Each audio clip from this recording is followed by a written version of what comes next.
The Ricoh GR2 is a small, compact point and shoot. It houses a 16 megapixel APS-C sensor, and it utilizes a fixed 18mm 2.8 lens, which equates to around a 28mm full-frame focal length equivalent.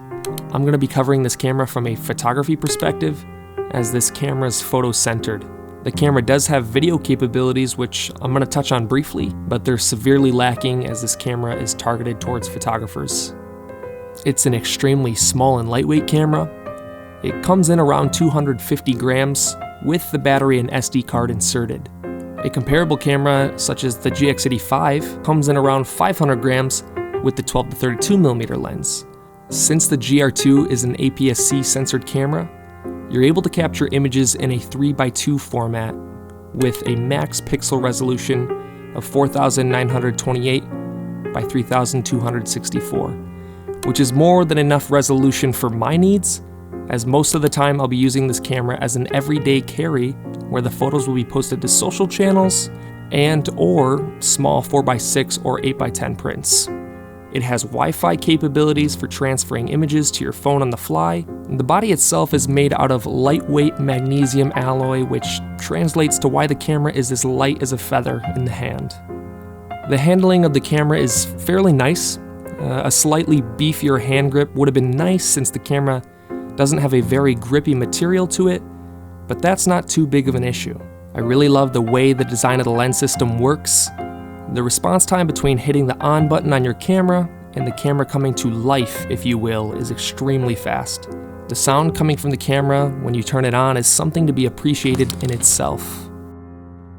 Similar in design to the GX85, it holds the SD card and battery in the same chamber on the bottom of the camera. Strangely, the top dial is one of my favorite design features of mine. There is a tiny button that locks your shooting mode into place, and the top dial is really easy to spin with nice, satisfying clicks. One issue I have with the functionality aspect of this camera is the scroll wheel to adjust my shutter speed is not necessarily even a scroll wheel. It's essentially a button that you can flex to the left or to the right, which is a bit odd, and I'm not a big fan of this. I'm also not completely sold on the design of the shutter button. It's oval in shape, which is nice for button real estate and comfortability, but from a looks perspective, it's definitely not the prettiest.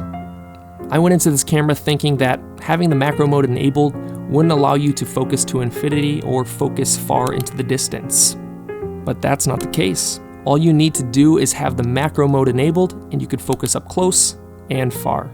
I can throw it in any one of my pockets and you're ready to start shooting with a click of a button. I like to use mine in the TAV mode, which is shutter and aperture priority, so it only adjusts my ISO. The reason for shooting in this manner is for convenience. That's why I picked this camera up. Now, let's get to the images this camera can produce. Whether you're shooting in RAW or JPEG with baked-in sharpness, either scenario, your images will be incredibly sharp. Some may say that's an issue, but I actually have been loving the sharp images. I primarily shoot in JPEG with this camera to bypass posts, and I'm a huge fan of the positive film profile, as it tends to saturate and change the hues of the blues to more of a teal. And it seems to desaturate yellows, so you get a really clean and vibrant image when using it in this profile. I can't speak a ton for the RAW profile since I haven't been able to shoot it much, but I'm able to pull out some pretty decent detail in the shadows on this camera, in JPEG and in RAW. As far as the video capabilities go for this camera, I'm not really going to spend much time discussing it since it's really lacking in this department. You're able to shoot up to 1080 30p, but it does have some pretty harsh moire issues, even with sharpness turned all the way down. The exposure settings are all automatic, and the manual focus setting is pretty much a bust. There's no need to go into more detail of the video functionality on this camera.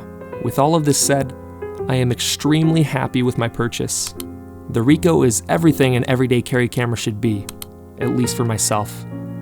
It's easy to use, it's convenient when shooting in JPEG, bypassing the post-production process, all in an extremely small and portable package.